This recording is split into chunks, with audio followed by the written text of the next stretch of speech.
என்னுடைய உடல்நிலை ஒத்துழைக்கலாம், அதனால நான் நேரடியா போல. இந்த சூழ்நிலையும் நான் பார்த்தீங்கன்னா என்னுடைய இந்து தர்மத்துக்காக நான் நிக்கிறேன்னா ஒவ்வொருத்தரும் ஏன் இந்த மாதிரி நிக்க கூடாது? பிஜேபியில் இருக்கிறவங்கள தான் நிக்கணும் அப்படின்லாம் அவசியம் கிடையாது. ஏதாவது இந்துத்துவ அமைப்புல இருக்கவங்கள தான் நிக்கணும் அப்படின்ற அந்த அவசியம் பார்த்தீங்கன்னா கிடையாது.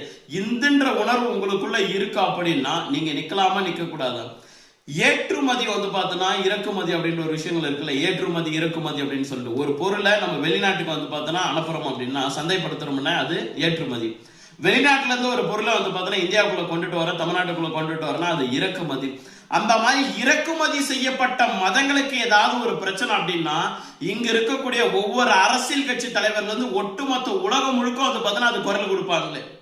நான் நேரடியாவே பார்த்தோன்னா சொல்றேன், இறக்குமதி செய்யப்பட்ட மதங்களான பார்த்தோன்னா ஆன கிறிஸ்துவ மதத்துக்கும் இஸ்லாமிய மதத்துக்கும் பார்த்தோன்னா ஏதாவது ஒரு பிரச்சனை அப்படின்னா இங்க இருக்கக்கூடிய பார்த்தோன்னா அரசியல் கைக்கூலிகள் பார்த்தோன்னா இருந்து உலகம் முழுவதும் பார்த்தோன்னா குரல கொடுப்பாங்களே.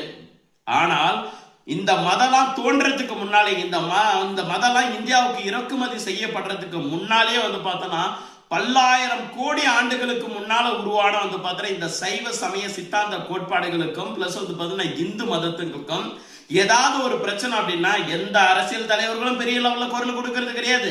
பிளஸ் பார்த்தோன்னா இந்துக்களும் குரல் கொடுக்கறது இல்லை அப்படின்னா எப்படி அது? இந்துக்கள் பெரும்பான்மையா வாழக்கூடிய பார்த்தோன்னா இந்த இந்தியாவில் இந்துக்கள் பெரும்பான்மையா பார்த்தோன்னா வாழக்கூடிய இந்த இந்தியாவில் இந்துக்களுக்கு ஏதாவது ஒரு பிரச்சனை அப்படின்னா குரல் கொடுக்கறதுக்கு யாரும் இல்லைன்றது பார்த்தோன்னா உண்மையாவே வெக்கக்கேடான பார்த்தோன்னா ஒரு விஷயம். உண்மையாவே வெக்கக்கேடான பார்த்தோன்னா ஒரு விஷயங்கள்.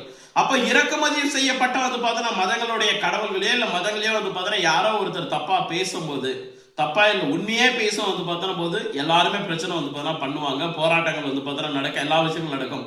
ஆனால் இதுவே பார்த்தோன்னா இந்துக்களுக்கு ஏதாவது ஒண்ணு யாருமே எதுவுமே குரல் கொடுக்கறதே பார்த்தோன்னா கிடையவே கிடையாது. நான் திரும்பவும் பார்த்தோன்னா சொல்றேன், மானமுள்ள பார்த்தோன்னா இந்துவா இருந்தா, சூடு சொரணை இருக்கக்கூடிய இந்துவா பார்த்தோன்னா இருந்தா, முருகப்பெருமான் கிட்ட பார்த்தோன்னா பிச்சை எடுத்து பார்த்தோன்னா பிச்சை எடுக்கக்கூடிய பிச்சை கேட்கக்கூடிய பார்த்தோன்னா இந்துவா இருந்தா, திருப்பரங்குன்றத்துல நடந்த அநியாயத்துக்கு பார்த்தோன்னா ஒவ்வொருத்தரும் குரல் பார்த்தோன்னா கொடுக்கணும். நான் எப்படி பாரத பிரதமர் நரேந்திர மோடிஜிக்கு எப்படி பார்த்தோன்னா கடிதம் பார்த்தோன்னா எழுதி இருக்கணும், இந்திய குடியரசுத் தலைவருக்கு எப்படி கடிதம் எழுதி இருக்கணும், மத்திய உள்துறை அமைச்சருக்கு எப்படி கடிதம் எழுதி இருக்கணும், RSS உடைய தலைவர் மோகன் பகவத்ஜிக்கு எப்படி கடிதம் பார்த்தோன்னா எழுதி இருக்கணும், மக்களவை சபாநாயகர் பார்த்தோன்னா திரு ஓம் பிர்லா அவர்களுக்கு பார்த்தோன்னா கடிதம் எழுதி இருக்கணும், இந்திய குடியரசு துணைத் தலைவர் திரு CP ராதாகிருஷ்ணன் அவர்களுக்கு பார்த்தோன்னா எப்படி நான் கடிதம் எழுதி இருக்கணும். இதே மாதிரி ஒவ்வொரு இந்துத்துவ அமைப்புகள் பார்த்தோன்னா இருந்தும் ஒவ்வொரு பார்த்தோன்னா இந்துக்களும் கட்டாயம் கடிதம் பார்த்தோன்னா எழுதணும். அந்த கடிதத்துல என்னன்றதை பார்த்தோன்னா மென்ஷன் பண்ணணும் அப்படின்னா இந்த